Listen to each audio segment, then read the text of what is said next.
Olá, seja muito bem-vinda, seja muito bem-vindo. Eu sou Francisco Domingos e você está no podcast Educação em Destaque. É o seu programa semanal que nós discutimos aqui assuntos relacionados à educação, mas não só. Hoje, por exemplo, no programa a gente vai tratar de uma outra questão que diz respeito aos servidores da educação, mas a servidores de todas as áreas profissionais. Portanto, já te convido para ficar aqui com a gente, se inscrever no canal se você ainda não é inscrita ou inscrito. Você pode, inclusive, acionar o sininho aí para ser informado sempre que a gente subir um conteúdo novo por aqui, o que a gente faz sempre às sextas-feiras ao meio-dia. E sabe o que mais você pode fazer? Você pode compartilhar o link desse e de outros episódios aí do nosso podcast nas suas redes sociais, sobretudo nos seus grupos de WhatsApp. Assim, muito mais gente vai tomar conhecimento aí do que a gente está fazendo por aqui. E eu informo que esse programa só é possível porque nós podemos contar com parceiros. Então, nós temos o apoio do Simpro-DF, o Sindicato dos Professores da Rede Pública aqui do Distrito Federal. Temos também o apoio do Simproep, o Sindicato dos Professores dos Estabelecimentos Privados de Ensino aqui do Distrito Federal. Temos o apoio da CNTE, a Confederação Nacional dos Trabalhadores em Educação. Temos também o apoio da CONTE, a Confederação Nacional dos Trabalhadores em Estabelecimento de Ensino, e aí estamos falando da rede privada. Temos o apoio do Proifes Federação, a Federação de Sindicato de Professores e Professoras de Instituições Federais de Ensino Superior e de Ensino Básico, Técnico e Tecnológico. Temos também o apoio do ATENS, o ATENS, Sindicato Nacional dos Técnicos de Nível Superior das IFES, e o apoio da Clínica Saberes Neuropsico. E também temos aí o apoio que a gente faz questão de registrar sempre, o apoio do Sebrae, parceiro aqui do podcast Educação em Destaque. Inclusive, você fica aí agora com esse anúncio do Sebrae.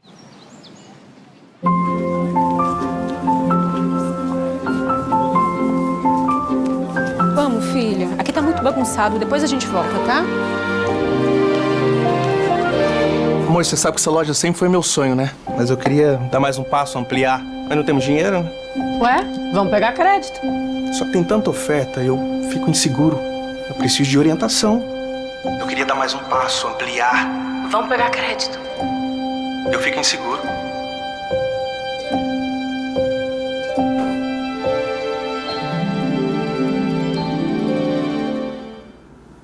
É isso. O Sebrae vai me orientar.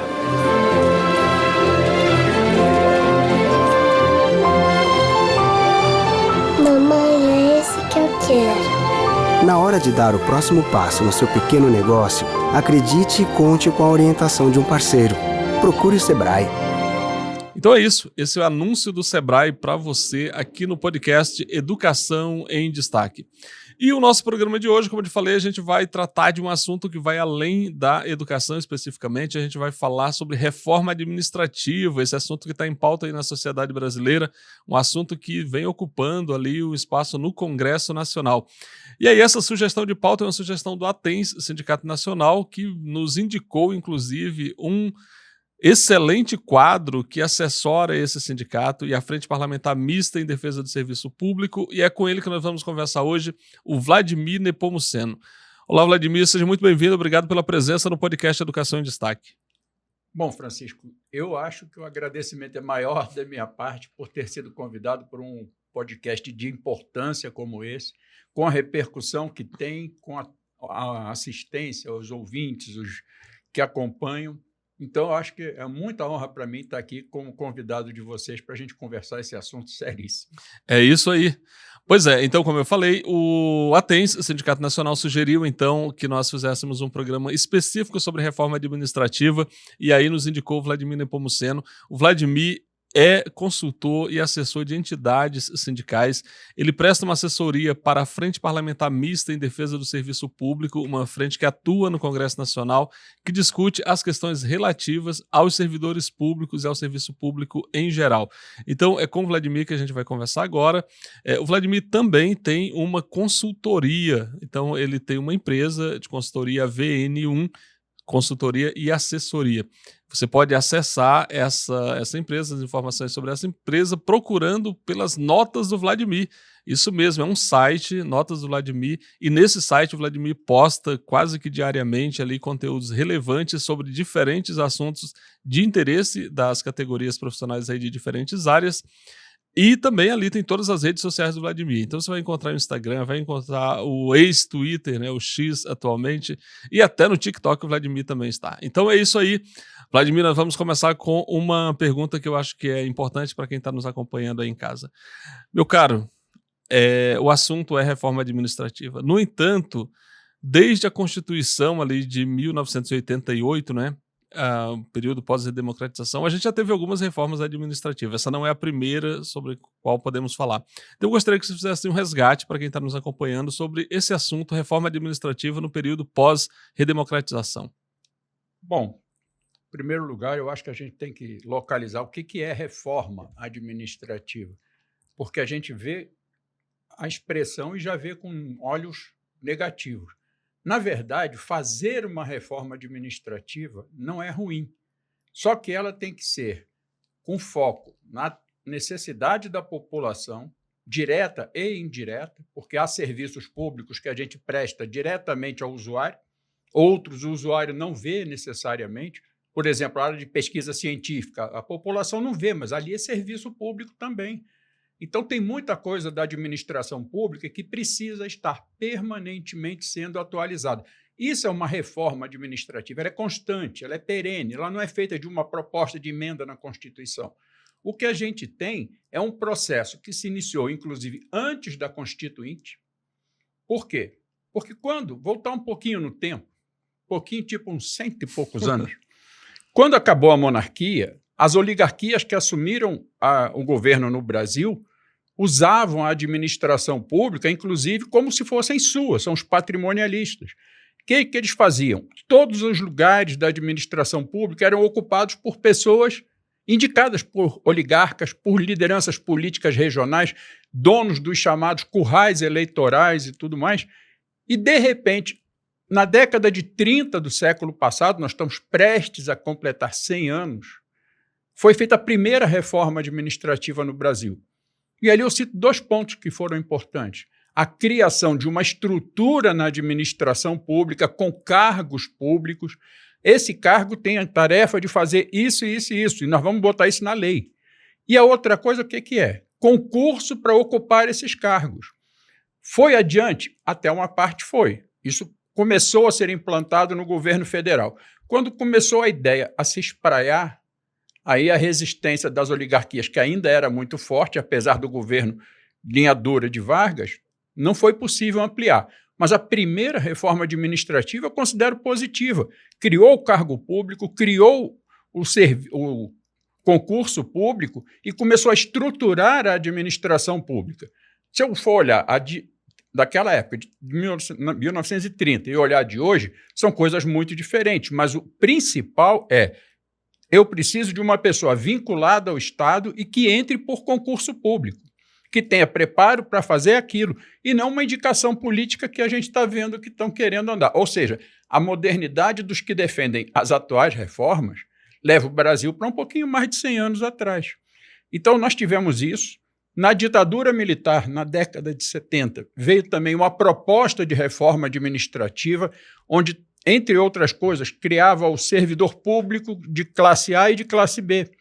Quem era o classe A? Aquele que permaneceria no Estatuto dos Servidores Públicos, criado no início dos anos 50, e o classe B seria um seletista, seria um temporário, seria um terceirizado. Eu estou falando de 1974. Mas se você olhar o texto da proposta do deputado Pedro Paulo, é a mesma coisa. Cadê a modernidade dele? Não tem. Então, nós conseguimos, durante a Constituinte, reverter muito do que os militares estavam propondo, já tinham até feito. Eu, por exemplo, entrei no serviço público durante a ditadura, eu fiz concurso público, mas fui ocupar um cargo seletista. Na Constituinte, nós começamos a reverter. Todos os que tinham concurso seriam considerados servidores estatutários. E eles estão querendo desfazer o que a Constituinte fez. E quando começou essa tentativa de mudar, e algumas coisas que eles conseguiram mudar? Primeiro governo depois da ditadura militar começou a fazer o desmonte. Ou, como muita gente lembra, nós tivemos um presidente que se elegeu com a palavra de caçador de marajás. Quem eram os marajás? Eram servidores públicos. Eles não queriam nada do que voltar ao que era antes do debate constituinte. acabar com o Sistema Único de Saúde, acabar com a relação União, Estados e municípios também na educação, acabar com a estrutura que a gente pensava de servidor público, concursado, estatutário, com direitos e tal. E Collor começou a fazer isso demitindo servidores estáveis, demitindo funcionários de estatais, fechando instituições, entregando diretamente, inclusive sem critérios, para a iniciativa privada, setores inteiros, até para quem defendia a privatização. Foi um processo totalmente atabalhoado, não por acaso foi parar no judiciário. Muita gente que foi demitida conseguiu voltar, não nas condições ideais, mas pelo menos recuperou a sua relação de trabalho. Só que o Collor saiu. O seu substituto, que foi o vice dele que assumiu, Itamar Franco, não conseguiu avançar muito. Mas não foi uma coisa tão ruim para os neoliberais, porque eles aproveitaram esse período para reestruturar a proposta, organizar e mudar um pouquinho a forma de fazer. E aí vem a reforma administrativa de Fernando Henrique Cardoso, que no debate da Comissão Geral na Câmara, eu lembrava, levou 3 anos debatendo no Congresso. Ela foi protocolada pelo governo Fernando Henrique no Congresso em 1995 e virou emenda 19 em 1998. Coisa muito diferente do que o atual presidente da Câmara quer, que é não fazer comissão, não abrir para o debate, botar para votar direto em plenário e em coisa de um mês aprovar, abre aspas, a reforma administrativa. Vladimir, acho importante a gente pontuar aqui o que a gente tem concretamente. No período pós-redemocratização é uma reforma com cara de desmonte, porque quando falam de reforma atualmente é muito nessa perspectiva, ali produzida por um governo de direita, que era o governo do Fernando Collor, eleito, como você falou, com essa marca, né, de o caçador de Marajás, que era uma provocação com os servidores públicos, e depois a gente tem na sequência ali um governo de cunho neoliberal, como era taxado à época, mas um governo de centro-direita, o governo Fernando Henrique, que também aprofunda a reforma na perspectiva deles. E aí, bom, então a gente tem esse marco para quem está nos acompanhando. No período pós-redemocratização, a gente teve reformas do governo Collor, depois reforma do governo Fernando Henrique. Bom, em 2002, então, a população brasileira, na sua maioria, optou por eleger, então, o Luiz Inácio Lula da Silva, o candidato PT a presidente. Ele assume em 2003 e, a partir daí, ele ficou 8 anos, depois veio a candidata que ele indica, a presidenta Dilma Rousseff, ficou 6 anos ali até o impeachment / golpe de 16. Nesse período, a gente tem reforma administrativa ou não? Com essa marca a gente não tem. O que a gente tem no serviço público? Aliás, você estava lá no governo, né? Você estava por dentro. Como é que se deu, dentro desse governo do campo de esquerda, essa relação com o serviço e os servidores públicos? Bom, primeiro a gente tem que deixar claro que quando o governo Lula I assumiu em janeiro de 2003, nós encontramos uma estrutura já boa parte dela comprometida. Porque na reforma administrativa de Fernando Henrique, uma coisa fundamental para quem queria reduzir o tamanho do Estado, para quem queria fazer a reforma neoliberal, foi a criação de espaço que permita que o terceiro setor da economia entre dentro do serviço público. Não tinha como pela legislação existente. O que o governo Fernando Henrique faz? Cria as OS, as organizações sociais, as OCIPs e as ONGs de um modo geral, podendo eles assumirem parte do serviço público. Então nós chegamos no governo federal e encontramos, principalmente em estados e municípios, o terceiro setor tomando conta de áreas fundamentais, como saúde, educação, assistência social e outras. Eu brincava na época, brincava no sentido da ironia, porque eu falava, mais um pouco eles vão botar a polícia militar na mão de uma organização social. A segurança do Estado na mão de uma OCIP, de uma ONG. Então, eles criaram essa figura que começou a descaracterizar a atividade do serviço público e, sem querer dizer que era no sentido literal, mas não deixava de ser uma terceirização do papel do Estado. Poderiam não ser terceirizados? Sim, não eram. Mas o convênio com uma ONG, um convênio com uma organização social, o Estado tirava de si e entregava para o terceiro setor. E cá entre nós, terceiro setor, juridicamente, ou eu tenho uma instituição de direito público ou de direito privado. Em qual dos dois se encaixa essas organizações? Direito privado. Então, eu estou entregando ao setor privado, disfarçado de terceiro setor, atividades do setor público. Mas no governo federal, durante os 13 anos de governos Lula e Dilma, eu tive a oportunidade de estar lá, eu entrei em 2003, a gente montou na época a Mesa Nacional de Negociação, na minha área a gente cuidava das carreiras, concursos. Você entrou para o governo no Ministério do Planejamento. Ministério do Planejamento. Tá. E eu assumi uma diretoria que era responsável pela área de negociação, de carreiras, remunerações e concursos. E a gente tentou recuperar a força de trabalho do ponto de vista da quantidade e também da qualidade. Na qualidade, eu tinha atualização de atribuições e competências e tinha também uma recuperação remuneratória dentro dos limites orçamentários que a gente tinha por conta de limitações que já haviam sido colocadas também pelo governo Fernando Henrique, principalmente na chamada Lei de Responsabilidade Fiscal. É um nome que eu acho horrível, porque não é responsabilidade. A Lei de Responsabilidade Fiscal diz o seguinte: você pode gastar até aqui. Políticas sociais, investimento, tem limitações. Você não pode fazer muito além disso. Despesas permanentes, você tem limitações. Qual é a responsabilidade? Você tem que garantir que o restante do dinheiro vá para o mercado financeiro à custa de pagar juros e encargos da dívida pública, tanto da União quanto estados e municípios e tudo mais. O que vale a pena dizer, não mudou desde então, né? Não mudou. Melhorou um pouquinho com o arcabouço, mas não é. A Lei de Responsabilidade Fiscal continua existindo. Então, o governo Fernando Henrique deixou isso, mas dentro dos limites nós procuramos atualizar as carreiras nos seus fazeres e recuperar um pouco nos seus, além de direitos, um pouquinho da remuneração. E fizemos reestruturações de todas, absolutamente todas as carreiras na área federal. Tivemos que refazer algumas coisas. Por exemplo, em 2008 eu saio do planejamento para assumir a área administrativa da FUNAI. Eu encontrei um absurdo na força de trabalho da FUNAI. Tinha mais gente de fora do que de dentro. E onde estavam os servidores da FUNAI? Por interesses políticos regionais cedidos aos tribunais regionais eleitorais, onde o servidor buscava um salário maior, uma carga horária menor. Nós reestruturamos a carreira da FUNAI, criamos uma forma de atrair o servidor para um salário melhor, tipo, quer ficar lá? Vai ganhar menos, porque você vai ganhar a sua remuneração inteira se você assumir o que você é concursado, um funcionário da FUNAI. E assim nós reestruturamos. Recentemente foi atualizada a reestruturação da carreira indigenista. Então fiquei lá por um tempo, depois fomos para... Eu falo fomos porque eu fui e levei gente da equipe comigo para o Ministério da Fazenda também, na reestruturação interna administrativa da Fazenda, e depois voltei para o planejamento.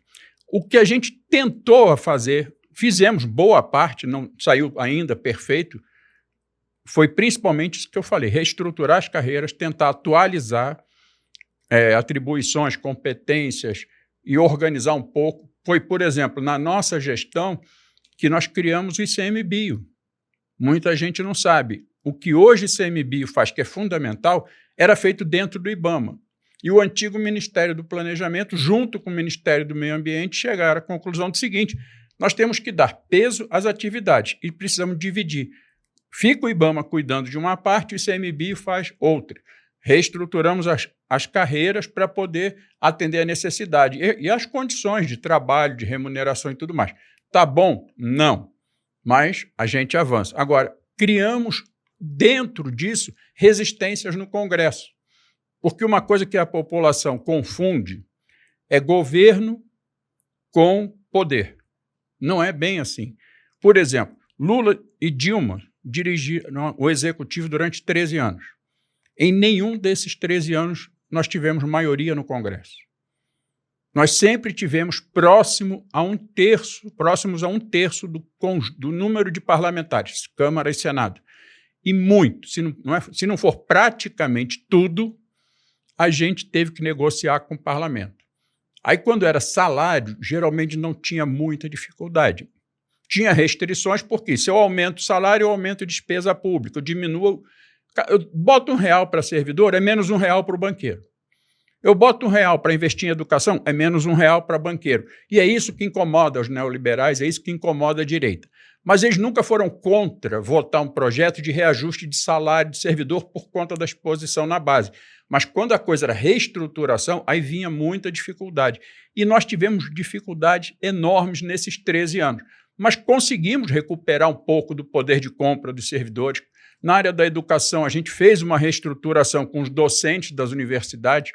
Eu era um dos responsáveis da relação do planejamento com o MEC.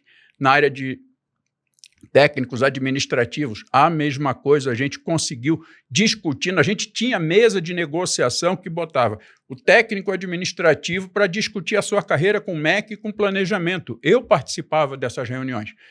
Conseguimos o ideal? Não, nós conseguimos o possível. Deixamos em condições de avançar mais. Docentes, a mesma coisa. Eu acho até importante, Vladimir, nesse caso, falar que as carreiras, tanto do magistério superior quanto de ABTT, que foi criado, inclusive, nesse período, e a carreira dos técnicos, foram as que mais cresceram, né? Porque, afinal de contas, o governo resolveu priorizar a educação, abrindo muitas universidades, abrindo muitos institutos federais. Então, assim, isso fez com que essas áreas crescessem fortemente. Então, quer dizer, é uma forma de você, enquanto Estado, dizer, olha, a gente precisa do serviço público fazer com que ele chegue à sociedade. Então, é diferente das reformas que a gente tinha até então, que era só de destruição. Aqui a gente tem ampliando a casa, né? A gente está construindo uma sala a mais, um quarto a mais. Você permitir que a população... É o mesmo princípio do atual concurso nacional unificado. Eu preciso dar condições de uma pessoa que mora numa cidade pequena do interior, que alguém vai dizer assim, não, mas ali não cabe um instituto federal. Tá, mas eu não estou falando daquele município, eu estou falando daquela região. Aquelas pessoas não têm condição, muitas vezes, de ir para a capital do estado para estudar. Não é que seja longe, não é que a passagem seja cara, é que a família não tem condições de bancar uma pessoa sua fora de casa. É menos um na lida diária. E é mais um pedindo e precisando de dinheiro para se sustentar fora de casa. Então, você levar a educação da forma que foi feito nos governos Lula e Dilma para mais perto da população usuária, isso é fundamental. E você não faz isso sem servidores, tanto técnico administrativo, docentes e toda a estrutura que se monta quando você trabalha na expansão. Hoje nós temos uma rede que a iniciativa privada está de olho. Inclusive um modelo que, na época do governo anterior, do governo Bolsonaro, Paulo Guedes defendia, é defendido até hoje, que é o redirecionamento das atividades dos institutos e universidades federais. Por exemplo, a ideia de que as universidades e institutos federais na região centro-oeste sejam voltadas para o agronegócio exportador, que a Embrapa, que é uma área de pesquisa científica, muita gente não comenta sobre a Embrapa porque o usuário não vai lá. Quem vai lá é o trabalhador rural, é o pequeno proprietário, é o médio proprietário, mas também é o latifundiário. Qual é a proposta da reforma administrativa que possa atingir a Embrapa? Botar a Embrapa a serviço de pesquisa de soja para exportação, milho para exportação, gado para exportação, e não melhorar a produção do pequeno e médio produtor rural que tem a responsabilidade hoje de ser majoritário fornecedor de alimentos para a população brasileira. Então, eles têm interesse nisso. Voltar, por exemplo, eles falavam e falam ainda abertamente, para que eu quero investimento na área de TI no meio da Amazônia? Dá vontade de falar, para que eu não quero? Eu preciso de alta tecnologia na Amazônia. Não, alta tecnologia tem que ser em São Paulo, porque ali eu estou comprando e vendendo produtos manufaturados. Tá bom, mas eu tenho a Zona Franca de Manaus, que é uma das maiores produtoras de material de tecnologia avançada exportado. Então, a nossa ideia de avanço da educação, ela vai em dois sentidos. Dar à população mais distante condições dela participar como estudante, como docente, como técnico. Nós temos hoje pessoas que são técnicos aprovados em concurso público que chegaram a partir de um concurso feito como esse, concurso nacional unificado, mas que puderam estudar depois que a universidade ou que o instituto chegou na região onde essa pessoa morava. Esse é um dos objetivos que a gente sempre teve. O outro é você formar massa que elabore, que pense, que tenha condição crítica para poder contribuir para o país. exatamente o que a reforma não quer. Pois é, e aí nós chegamos no governo Jair Bolsonaro, com Paulo Guedes à frente aí do Ministério da Economia, e essa proposta de uma reforma administrativa draconiana, terrível para o serviço público e, consequentemente, para a sociedade. E no momento, com um presidente da Câmara muito forte, que era Arthur Lira, ainda assim, as entidades, o movimento sindical, o pessoal se organizou, foi lá, enfrentou e tiveram que pôr na gaveta o relatório daquela comissão especial ali que discutia a reforma administrativa.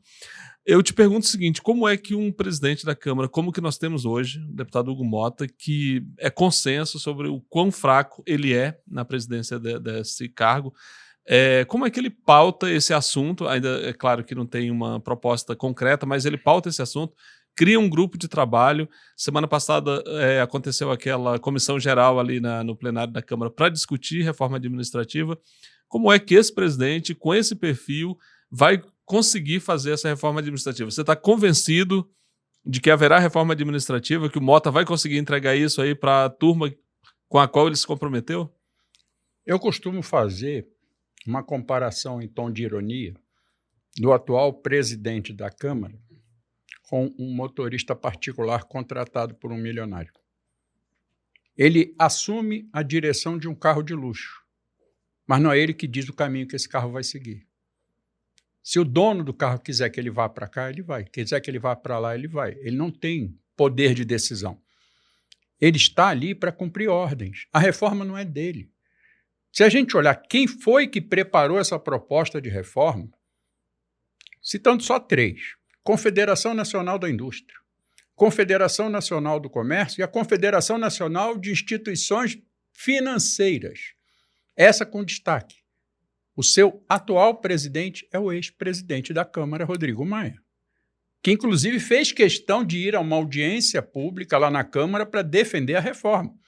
O mesmo que é responsável por 2 reformas. E aqui um registro que vale a pena, nessa audiência pública, na qual o ex-presidente da Câmara, Rodrigo Maia, teve todo o tempo do mundo para falar, nas audiências e que chamava as entidades sindicais, davam 3 minutos e ainda cortava ali no raciocínio, no meio do raciocínio do representante sindical. Então, para você que está nos acompanhando aí em casa, saber que o jogo é bruto, os interesses são inomináveis, mas o Vladimir está aqui para nos ajudar a refletir sobre isso. Então, continua, desculpa aí pela interrupção. Não, isso não é interrupção, isso é contribuição. Mas, na verdade, o que a gente tem? Nós temos, primeiro, voltar um pedacinho. Eu costumo dizer o seguinte, não me importa se agrada ou não agrada, mas o crédito tem que ser dado a quem tem. A PEC 32, que é aquela reforma que você falou que foi para a gaveta, eu colocaria em outro lugar. Né? Eu já dei 2 opções, ninguém aceitou. Uma é o picotador de papel e a outra o lixo para incineração. Mas, enfim, ela foi entregue ao Congresso no governo Bolsonaro, mas ela foi elaborada no governo Temer. Porque muita gente não sabe, sai um presidente, entra outro, no primeiro ano de governo tem a avaliação de quem está lá, quem são as pessoas, quem ocupam os cargos, quem é a força de trabalho, quem é a cabeça intermediária, quem é a cabeça de cima do órgão. Simplesmente, o governo Bolsonaro aproveitou 100% da equipe econômica, da equipe de planejamento, orçamento e gestão do governo Temer na sua estrutura.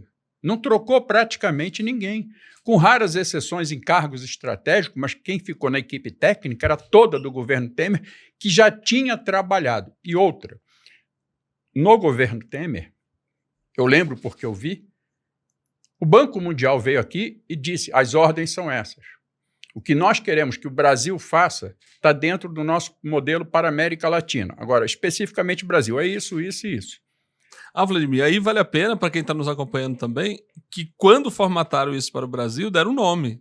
Chamaram isso de Ponte para o Futuro, que é com isso que o Temer se apresenta e aí monta essa equipe que depois o Bolsonaro vai herdar e o resto é história e é com você. Teve um colega que fez um desenho que eu achei ótimo, a Ponte para o Futuro. Você vinha na estrada e começava a subir a ponte. Aí, de repente, a ponte fazia curva. E a curva não acabava. E a curva não acabava. Quando você via, ela estava andando para trás. Sabe aquela ponte que não vai para o outro lado? Ela sobe, faz a volta e desce e retorna para onde está. Se possível, vai mais para trás ainda. Na No resultado da eleição do Bolsonaro, tem uma imagem que está registrada, tem na internet. Temer entrega um pacote de papel, que eram os projetos para ele dar continuidade. Ali estava a reforma administrativa, que virou a PEC 32. O que eles queriam fazer ali? Pegar, literalmente, tudo que não foi concluído na emenda 19 de Fernando Henrique e dar mais um passo. Aprofundar a participação do terceiro setor na economia. Reduzir a entrada de servidores em certas áreas. Não é botar para fora, que o discurso deles é não vou atingir vocês. Mas é aquela história, eu sou concursado, você é concursado e tem um terceiro colega concursado. Não faz mais concurso para concursado, para servidor estável, servidor efetivo. Começa a fazer para outras formas de contratação, seletista, temporário e tal.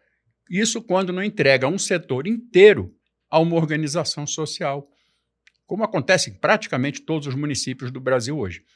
Então era para seguir adiante com a reforma de Fernando Henrique. Isso é a PEC 32, é aprofundar, é fazer o desmonte.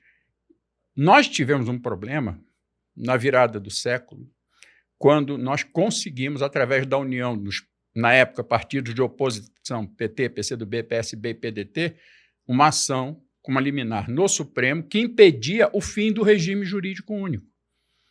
Que agora, em 2023, 2024, no final do ano passado, o Supremo decidiu a favor da proposta neoliberal. O que o Supremo decidiu? Eu estou voltando a 20 anos, 24, 25 anos. Não precisa mais o atual regime jurídico de contratação de servidores ser o único. E aí o discurso do deputado Pedro Paulo. Eu não vou mexer com você, servidor. Não vai, mas também não vai fazer mais concurso. O que acontece? Os atuais servidores vão se aposentar. Alguns, infelizmente, podem até falecer durante a sua vida ativa, mas não vai aumentar. Ele vai diminuir. A tendência é essa. Ainda que leve 10, 15, 20 anos, 30, se eles não fizerem mais concurso, o servidor efetivo, com as necessárias garantias para exercer a sua função, esse grupo vai diminuindo, as outras formas de contratação começam a ocupar o espaço. Eu costumo dizer que é como se você tiver líquido numa vasilha que tem divisões. Eu começo a tirar as divisões, o líquido vai se espalhando. Daqui a pouco, quando você olha a bacia, o objeto lá está cheio por inteiro. Porque você vai tirando aquilo que impede que aquele líquido ocupe aquele espaço. Depois tira mais uma barreirinha, mais uma. Daqui a pouco ele tomou conta de tudo. E aí vem a falácia do deputado Pedro Paulo, que fala assim, nós vamos criar o servidor efetivo estatutário por tempo determinado. Me desculpe, o nome disso é concurso para temporário. E eu falei isso na comissão geral, porque inclusive eu tive conversando com pessoas que a principal linha de defesa de uma instituição chamada Movimento Pessoas à Frente, que é uma das coautoras dessa proposta atual de reforma que está lá no Congresso, eles estão dizendo assim, nós temos que garantir os direitos do temporário. Eles estão sofrendo. Tem prefeito que contrata professoras e professores temporários, demite essas pessoas antes do final do ano para não pagar 13º, férias e não garantir nada. Aí daqui a pouco vira o ano novo, chega em março, contrata a mesma pessoa sabendo que vai demiti-la. Então nós temos que criar condições dessa pessoa ter direito à licença maternidade, a férias, a 13º, a bônus e tudo mais. E qual é a forma? Aumenta o tempo de participação do temporário, cria um banco nacional de temporários, onde os prefeitos vão lá, como quem vai ao supermercado buscar uma lata de qualquer coisa. E eu falei na comissão geral e falei em conversas que eu tive com muita gente, nosso problema não é esse. Nosso problema é diminuir a nossa dependência de temporários. Eu preciso na educação de perenidade, eu preciso na saúde de perenidade. Os profissionais de saúde na área pública não trabalham como na rede privada. Eles precisam acompanhar o desenvolvimento da saúde da comunidade onde eles estão inseridos. Nos hospitais de alta complexidade, de média complexidade, nos postos de saúde da família. Aliás, um parêntese, muita gente não sabe que são os postos de saúde da família os únicos que tratam as chamadas doenças de pobre. Por exemplo, não existe tratamento para AIDS, para tuberculose, para hanseníase, em nenhuma unidade privada de saúde. Nenhuma. Onde é que tem? No SUS. E no SUS onde? Nas unidades de atendimento à saúde da família. Então, eu preciso de alguém que acompanhe o desenvolvimento social, o desenvolvimento econômico e a saúde dessa população. Eu vou botar temporário? Eu vou botar terceirizado que não tem compromisso? Então, a nossa preocupação é o que eles estão querendo fazer. É dar o passo que Fernando Henrique não conseguiu. Fernando Henrique criou uma coisa que não existe por aí, é uma invenção dos neoliberais para adaptar a realidade de então da administração pública brasileira, que é o terceiro setor do serviço público. É criar organizações sociais, as OCIPs, principalmente essas duas, para assumir políticas sociais do Estado. Ah, mas não é uma empresa privada que visa lucro. Me desculpe. Claro que visa lucro. Pode não ser o lucro descarado, como é uma empresa privada, mas, nesse caso, tem interesse privado ali e interesse político. E, para avançar mais ainda, na proposta do deputado Pedro Paulo, existe, na administração pública, parceria público-privada. Perdão. Ô, Vladimir, só para... A gente está caminhando aqui para o final, você que está nos acompanhando aí, tenho certeza que você está gostando dessa conversa porque ela é muito esclarecedora. Então, aqui, caminhando para o final, encaminhar duas perguntas para o Vladimir. Primeiro, em nenhum momento desse debate sobre reforma administrativa e tudo isso que você está falando aqui, que são as pretensões, que não há o relatório do tal do GT que o Pedro Paulo coordenou lá na Câmara, indicado pelo Hugo Mota, não há um relatório público. O que nós temos são notas que aparecem em alguns espaços, inclusive no site lá da Câmara, tem um espaço destinado a esse GT e ali ele solta algumas coisas. Mas, primeiro, não há nenhuma discussão, nada relacionado ao impacto desse tipo de reforma, desse tipo de contratação de servidor na Previdência, por exemplo. Como é que essas pessoas que vão entrar, como é que isso vai estar lá no futuro, na hora que essas pessoas precisarem de aposentadoria? Porque, afinal de contas, a gente deseja que a população continue vivendo e vivendo bastante, mas chega um momento que depende aí desse serviço. Essa é uma questão. E a última, como que você vê a tramitação desse debate na Câmara? Isso tem alguma chance de avançar para uma aprovação? Como é que você vê essas duas questões? Primeiro, a Previdência. Na verdade, afeta as duas. Quais são as duas? A Previdência do regime próprio de servidores e a outra é a Previdência do regime geral. Porque está se organizando uma nova reforma da Previdência, que vai empurrar mais para longe a aposentadoria dos trabalhadores e trabalhadoras do chamado campo seletista, setor privado e estatal. Eu não gosto de chamar do regime privado, porque ali eu tenho 100% das estatais ali. As federais, as estaduais, as municipais, todos são CLT. Então, o que acontece? Está se preparando uma reforma para avançar na idade. Tipo assim, corra para conseguir se aposentar antes de morrer. Mas corra como, se eu não tenho condições de trabalho adequadas? Isso é uma coisa que vai acontecer, porque a proposta deles é que os atuais servidores, que são por regime próprio, sejam os únicos. Não vai entrar mais nenhum servidor regido pelo regime próprio de previdência, nem federal, nem estadual, nem municipal. Daqui para frente, primeiro, já tem uma legislação que limita o teto para o servidor público concursado igual ao teto do regime geral seletista. E a proposta para os novos servidores, esses chamados concursados, eu costumo dizer que é concursado com prazo de validade, né, que são os temporários, eles vão ser contratados, do ponto de vista previdenciário, pelo regime geral. Vão ser contratados como seletistas. É concursado? É servidor público? Pode ser até considerado por um novo estatuto, já que a decisão do Supremo permite que haja mais de um regime jurídico, o que não quer dizer que tenha que ser 2, possam ser 3, 4, 5. Mas todos os que vierem serão pelo regime geral. Isso significa 0 de aumento de contribuição no regime próprio. Significa que o servidor de hoje, por exemplo, eu era ativo, passei aposentado. Ainda que de forma errada, eu estou contribuindo.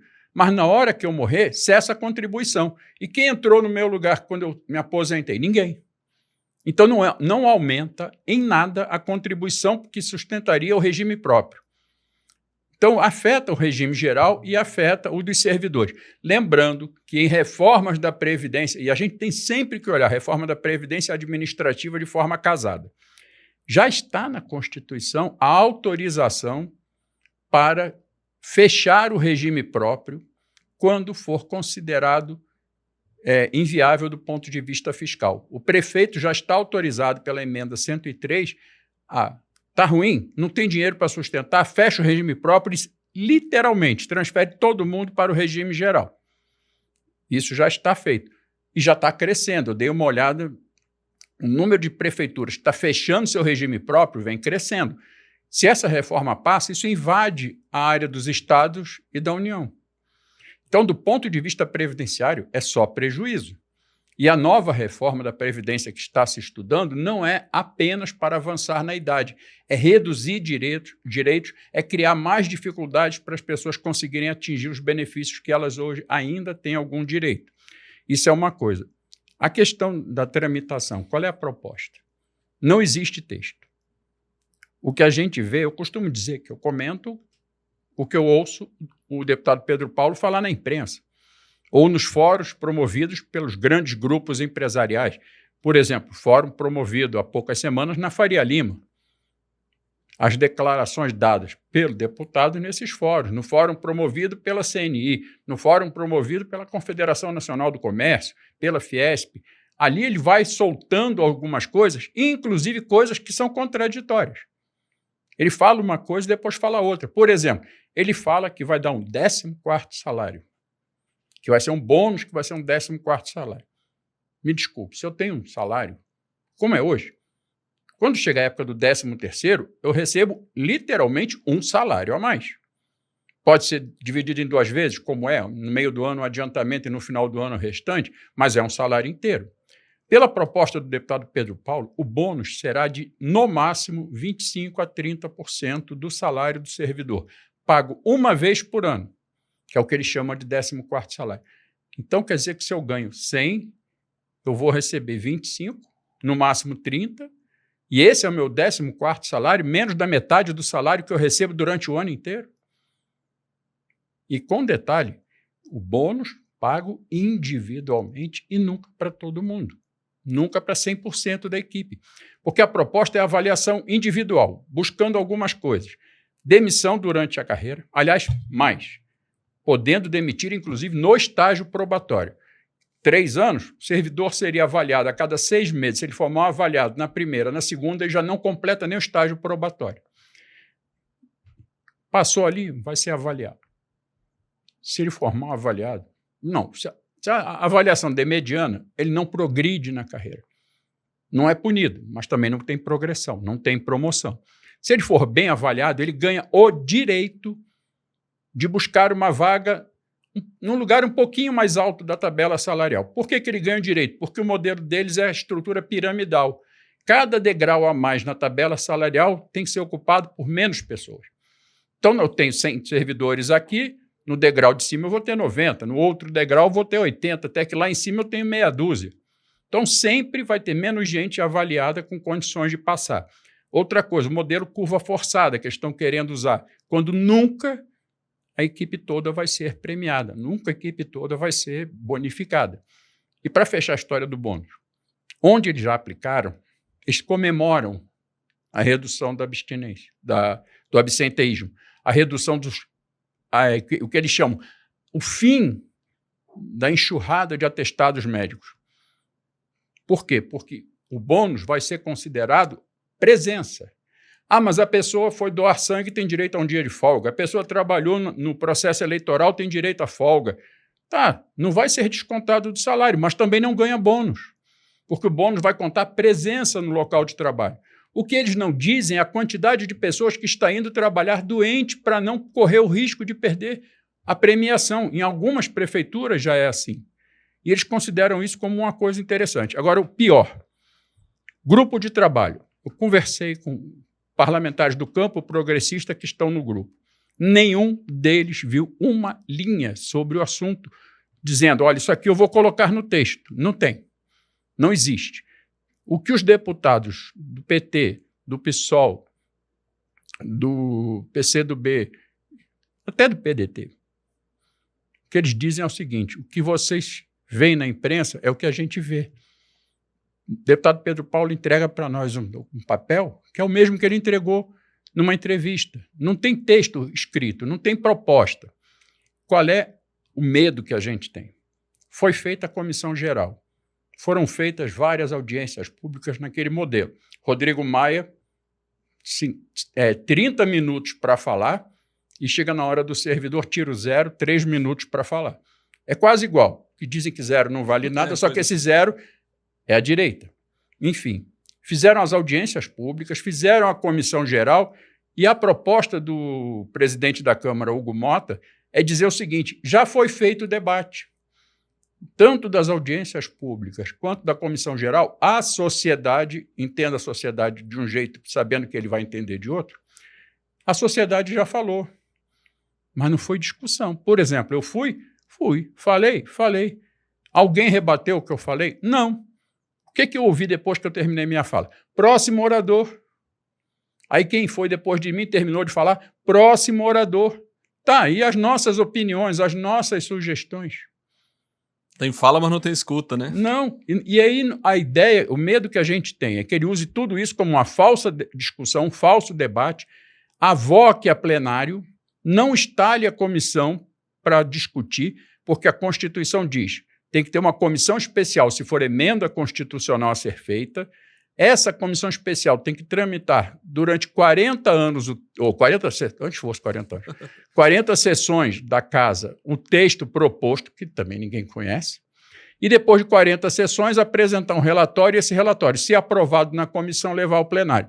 Ele quer pular essa parte de 40 sessões, ele quer pular a parte da comissão especial, ele quer colocar direto em plenário para votar um texto a toque de caixa.